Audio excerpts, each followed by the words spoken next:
prendre seulement nombre 23. Nombre 13, on va laisser. Nombre 23. Nombre 23, verset. On va dire verset 1. Nombre 23, le verset 1. Veuillez vous tenir debout, s'il vous plaît. Balaam dit à Balak, bâtis-moi ici 7 autels et prépare-moi ici 7 taureaux et 7 béliers.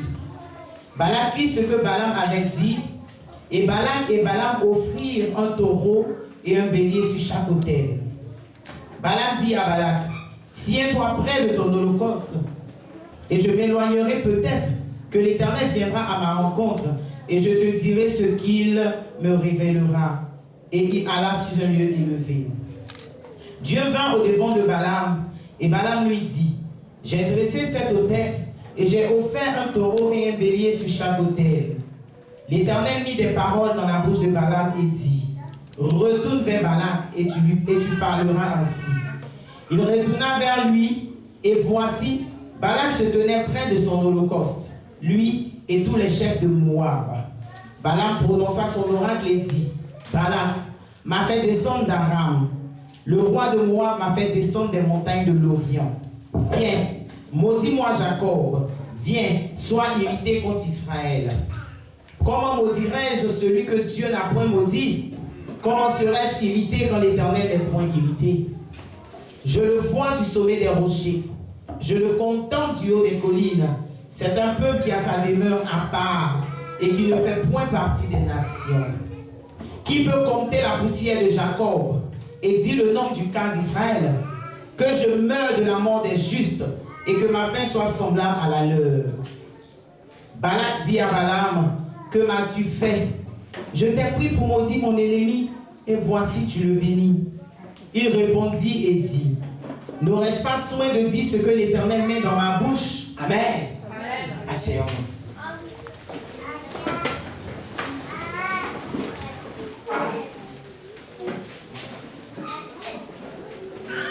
Voilà. C'est celui, je pourrais vous détailler le message mardi. Mais je puis juste faire le haut, la partie où je dois bénir les gens avec. Amen. Parce que ce message, ça quitte de l'impudicité que je commence à vous prêcher. Et je vais continuer sur ça pour entrer ici. Pourquoi? Voilà quelqu'un qui est béni par l'Éternel. Alors, Balak dit à Balaam, qui est le prophète de l'Éternel, Balaam dit, viens, je te paye, et tu maudiras ce peuple. Dieu lui dit, Balaam constate l'Éternel. L'Éternel dit, va avec lui. Il a offert des sacrifices plus de 3 fois. En croyant qu'à chaque fois qu'il offre les sacrifices, on doit maudire le peuple d'Israël. Le peuple d'Israël, c'était un peuple que Dieu avait béni.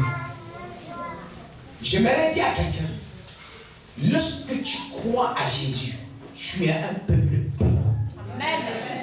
Tu es une personne bénie. Personne n'a le pouvoir de te maudire si tu n'ouvres pas la porte. Personne n'a l'autorité de te maudire si tu n'ouvres pas la porte. Car ma Bible me dit, dans Genèse 12, verset 3, tu es une bénédiction pour des nations. Celui qui te bénit, il sera béni. Celui qui te maudit, il sera maudit. Donc la bénédiction qui est attachée à quelqu'un qui est béni par l'Éternel, c'est la bénédiction. La malédiction n'est jamais le partage de quelqu'un qui est attaché à l'Éternel. Mais la seule chose qui provoque la malédiction et la chute d'un chrétien, c'est le péché qui est mensonge, manipulation, convoitise, orgueil. Autant, par exemple, quand tu rentres à l'église, tu vois les gens de la tête jusqu'aux pieds, tu juges les gens selon l'apparence. Tu penses que tu es mieux que les autres. Et parfois, tu penses que ta situation est pire que pour tout le monde. Surtout, tu penses que c'est pire pour toi. Si tu vois l'autre, toi-même, tu ne vas plus parler. Si tu entends la situation d'une autre personne, tu ne pourras plus parler. Alors, quand tu te morfonnes, tu t'en sors. Arrête-toi et pose la question à Dieu. Qu'ai-je fait qui n'est pas bon pour que tu règles la situation? Je n'arrête pas de vous dire, Dieu ne maudit pas. Dieu bénit. Et Dieu ne peut pas appeler quelqu'un et le laisser dans la honte. Et Dieu ne peut pas appeler une personne et le laisser dans la souffrance. Ce qui te laisse dans la souffrance, c'est toi-même. Ta détresse, ta rébellion. Mon mari venait de témoigner quelque chose. Et c'est ça les hommes. Quand tu lui donnes un conseil, tu vois, il sait. Lui, il connaît que je ne blague pas avec Dieu. Il sait que je ne dis pas ce que je n'ai pas entendu. Mais il va quand même tenter. On parle de vous constamment. Vous avez des situations. Vous pensez que c'est parce que Dieu est incapable. La parole de l'Éternel dit, ma main n'est pas courte pour vous délivrer. Mes oreilles ne sont pas sourdes pour vous entendre. Ce qui bloque vos bénédictions, c'est vous-même. Vous partez sur la parole de l'Éternel, vous prenez ce qui vous arrange et vous vous accaparez de ça. L'Éternel a dit, je serai une bénédiction, non une malédiction. Je serai la tête, non la queue. Bien sûr, elle est accompagnée sur une ordonnance. Toi qui marches selon les ordonnances de l'Éternel, tu seras la tête, non la queue. Toi qui respectes la parole de Dieu, tu seras la tête et non la queue. Toi qui fonctionnes selon l'Éternel, tu seras la tête et non la queue. Non que tu fais ce que tu veux et tu dis que je serai la tête. Non, tu seras plus loin de ce que tu n'imagineras jamais. La parole de l'Éternel, elle fonctionne lorsque tu es sur l'obéissance. Elle marche lorsque tu es sur l'obéissance. Le plus souvent, nous avons tellement fonctionné dans les fausses églises. Quand on arrive dans une vraie église, on va imposer notre comportement de m'as-tu vu qu'on était de l'autre côté. Ici, personne ne peut te voir. Ce qui peut te faire voir, c'est la parole de Dieu que tu dégages. C'est la gloire de Dieu que tu dégages. C'est la droiture que tu dégages. C'est l'honnêteté que tu dégages. C'est la sincérité que tu dégages. C'est la foi de Dieu que tu dégages. C'est rien ne te fera voir ici. Je viens de verser l'onction sur les gens qui ont témoigné. Est-ce qu'on a choisi les gens qui vont verser l'onction? Non. Est-ce que tu as donné une offrande pour qu'on verse l'onction? Non. Ici, ça marche comme ça. Amen. La personne que tu insultes en haut, ici est honorée. La personne que tu méprises en haut, ici est honorée. Ne pense pas que non. Parce que je connais, je suis pasteur, je suis prophète. Si tu es pasteur, manifeste les œuvres du pasteur, on comprendra. Si tu es pasteur, fonctionne selon le pastorat, on comprendra. Tes œuvres vont te qualifier. Si tu es roi, manifeste comme celui qui est roi. Tes œuvres vont te qualifier. Ce n'est pas dans la bouche qu'on parle. Alors la seule chose qui te qualifie en ce lieu, c'est la parole de l'Éternel et c'est ta droiture et ton comportement. Hors des questions que tu dis ici, je dois faire comme je veux et je suis béni. Arrête de te plaindre et marche comme la parole te demande. Arrête de te plaindre et suivre les ordres de l'Éternel. Car quand tu marches comme l'Éternel dit, il y a point de malédiction pour toi. Il y a point de malédiction dans ta génération. Il y a point de malédiction pour tes enfants. Tes œuvres bénis l'Éternel. Car la parole de l'Éternel dit, Abraham a béni l'Éternel. Et ses enfants étaient bénis. Sa descendance était bénie. Jusqu'à la 4e génération. Car les œuvres que tu portes dans la maison de l'Éternel, le comportement que tu as dans la maison de l'Éternel, délivre ta propre maison. Délivre ta maison. Chaque fois que tu vois la maison de l'Éternel comme une poubelle, tes enfants te verront comme une poubelle. Chaque fois que tu vois l'Éternel comme une merde, tes enfants te verront comme une merde. Excusez-moi le terme, c'est ça. Quand tu n'honores pas l'Éternel, ta maison ne sera jamais honorée. Quand tu ne glorifies pas l'Éternel, ta maison ne sera jamais honorée. Jusqu'à ce que tu comprennes que c'est lui qui donne l'honneur. L'honneur vient de l'Éternel. La gloire vient de l'Éternel. La célébration vient de l'Éternel. Tu veux un mari, respecte l'Éternel. Il te donnera celui qu'il faut.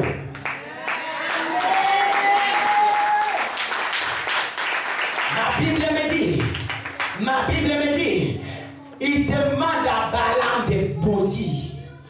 Pas vos prophètes que vous bénissez selon les offrandes que vous avez données. Oui. Ils vous ont montré que c'est l'offrande qui bénit. Ce n'est pas l'offrande qui bénit. C'est la sainteté et le service auprès de Dieu qui bénit. Ton offrande vient en seconde position. Car une offrande dans la saleté, c'est elle dégage une odeur sale devant l'Éternel. Une offrande accompagnée de la sainteté est acceptée par l'Éternel. Mais une offrande sans la sainteté n'est pas acceptée par l'Éternel. Donc ce que tu déposes dans le panier ne te qualifie pas. Mais ce que l'œuvre que tu fais dans la maison de Dieu te qualifie. Car tu peux même pas avoir la volonté de donner. Mais ta droiture provoque et fait que le Saint-Esprit devient ton ami. Et lorsque le Saint-Esprit est ton ami, il t'enseigne les préceptes de Dieu. Car nous tous, nous avons été convertis, ignorants.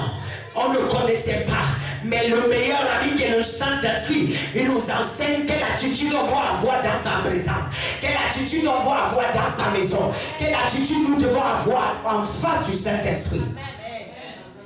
Alors j'aimerais interpeller quelqu'un ce soir. Ne dis plus qu'on m'a maudit. C'est toi-même. Ne dis plus qu'il vient de marcher dans ma vie. C'est toi-même. Alors, lorsque nous regardons plus bas, au verset 20-21, au verset 20, voici, j'ai reçu l'ordre de bénir. Il a béni, je ne révoquerai point. Hey! Quelqu'un a payé. Il a versé des milliers d'argent pour maudire une personne. Mais il commence à bénir. Mais celui qui a payé, mais tu ne fais que gaspiller mon argent depuis. Mais ce que je t'ai appelé faire, tu n'arrives pas à faire. Il dit que je ne suis pas le prophète de l'Éternel. Car un prophète de l'Éternel n'est jamais corrompu. Un prophète de l'Éternel n'est l'ami de personne. Tu sais, si je te regarde, je dis je t'aime trop, ça veut dire que Dieu t'aime. Dès que tu te comportes mal, tu m'énerves. Si tu vois, je ne te plains pas, c'est que Dieu est en colère contre toi. Si tu vois, je m'énerve contre toi, il faut regarder ce que tu fais. Range ta manière de t'asseoir. Le prophète a le cœur de Dieu. Le prophète a la pensée de Dieu. Ce qui fait que le langage du prophète, il faut bien l'écouter. Il dit, quand on lui dit de maudire, puis maudire ce que tu as béni. Un prophète aime ce que Dieu a aimé. Car la Bible dit, Dieu a choisi Jacob, mais il a haï Saïd. Ça veut dire que les œuvres de Saïd, il y avait quelque chose dedans qui n'arrangeait pas. Vous êtes là parce que Dieu vous a choisi. Et chacun doit une part d'héritage. Mais ton héritage t'attend le jour que tu seras vrai. Tu dis qu'il n'y a rien dans ma maison. Rien ne marche. Tu sais pourquoi? Range ta chaise. Revois ta manière de marcher. Si tu es dans cette église, et rien ne marche dans ta vie, c'est toi le problème. Si tu m'écoutes, même sur Zoom, et que rien ne marche, range ta vie. Car mon Dieu ne bénit pas dans l'impudicité. Mon Dieu ne bénit pas dans le mensonge. Mon Dieu ne bénit pas dans la manipulation. Alors le péché est égal au péché. Appelons à être droit pour l'Éternel. Est-ce que Dieu peut se vanter avec toi? La Bible me dit Dieu s'est vanté avec Job. Mais la majorité des chrétiens aujourd'hui s'arrangent à réclamer les bénédictions, mais sans réclamer les dons spirituels. S'arrangent à réclamer leur vie, sans réclamer la vie de Dieu dans leur vie. Les bénédictions sans la vie de Dieu en toi vont te tuer. Mais la bénédiction avec la vie en toi va te rendre humble. Ta vie non, ça t'a pas arrangé. Amen. Tu n'as pas, tu vois, tu ne peux pas acclamer parce que tu n'es pas vrai. Si tu es vrai là, tu vas acclamer. Si tu es vrai, tu vas acclamer. Amen. Une bénédiction sans la vie de Dieu, ça t'apporte la mort. Ça crée en toi l'orgueil. Ça crée en toi le matufeu. Mais la bénédiction avec la présence de Dieu en toi te rend plus humble. Te rabaisse encore dans l'adoration. Te diminue encore dans la louange. Il y a des gens contre lui, ils ne peuvent pas s'élever. Ils se voient meilleurs que les autres. C'est parce que tu es encore orgueilleux. Et maintenant, le verset 22, 20 et 22. Oui, rapide. Il n'aperçoit point d'iniquité en Jacob, il ne voit point d'injustice en Israël. L'Éternel, son Dieu, est avec lui. Il est son roi, l'objet de son allégresse. Dieu les a fait sortir d'Égypte. Il est pour eux comme la vigueur du buffle. Alléluia. Il les a fait quoi? Sortir d'Égypte. Il est pour eux comme la vigueur du buffle. Merci, la vigueur du buffle. Continue le verset 23. L'enchantement ne peut rien contre Jacob, ni la divination contre Israël. Aïe, il y a quelque chose qui m'intéresse ici. Assis-toi, ma fille. L'enchantement, la sorcellerie ne peut rien contre un chrétien. L'enchantement, combien de chrétiens fuient la nuit les serpents? Combien de chrétiens se sauvent à cause des serpents? Même dans ta télé, tu vois quoi? Tu regardes quoi? C'est toi qui finis de voir les films menteurs. Et c'est toi qui viens prier. C'est toi qui finis de regarder les pornographies. C'est toi qui viens prier. C'est toi qui finis de regarder les Rihanna.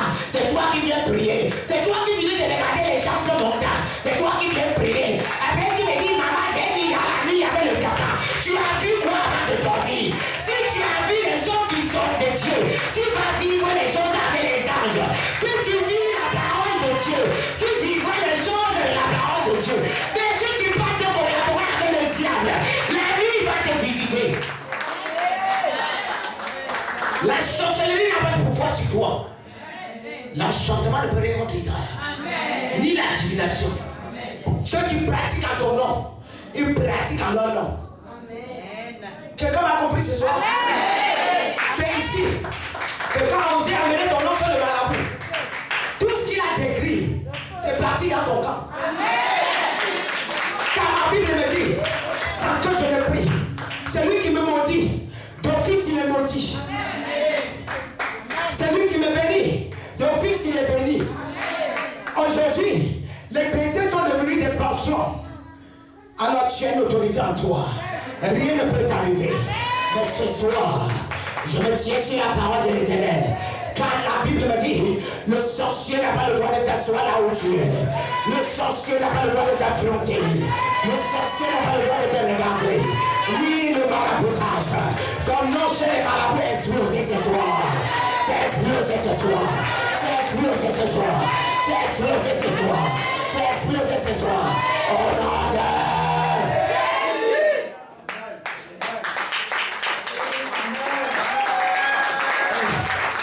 et le verset 24.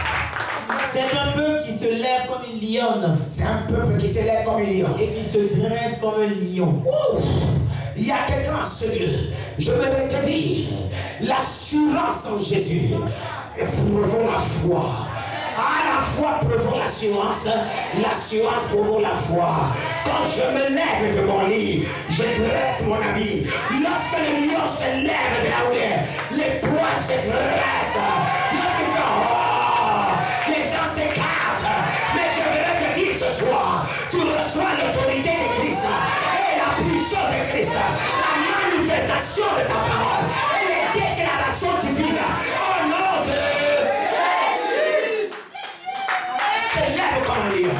quand le roi de la forêt se lève, les autres animaux se calment. Et tu es le lion. Et tu dors.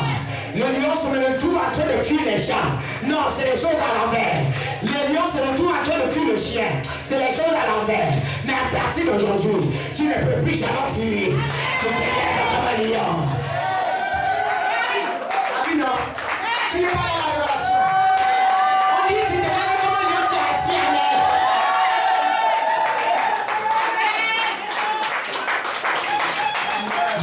À partir d'aujourd'hui, tu vas rougir, tu vas rougir, tu vas rougir. Non stop, non stop, non stop. Personne ne pourra t'arrêter, personne ne pourra t'éliminer. Oh non, oh non, oh non,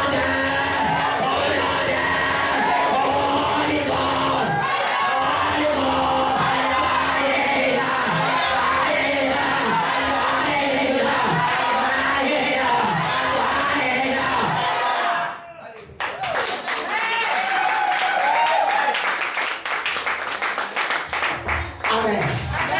Asseyez-vous. Alléluia. Asseyez-vous. Nous avons le temps qui est en train de s'écouler. On va se limiter là, amen, Acclame le roi des rois. Célèbre-le. Célèbre-le. Donne-lui la gloire. Il est une louange. Il est magnifié. Il est glorieux. Il est puissant. Donne-lui la gloire.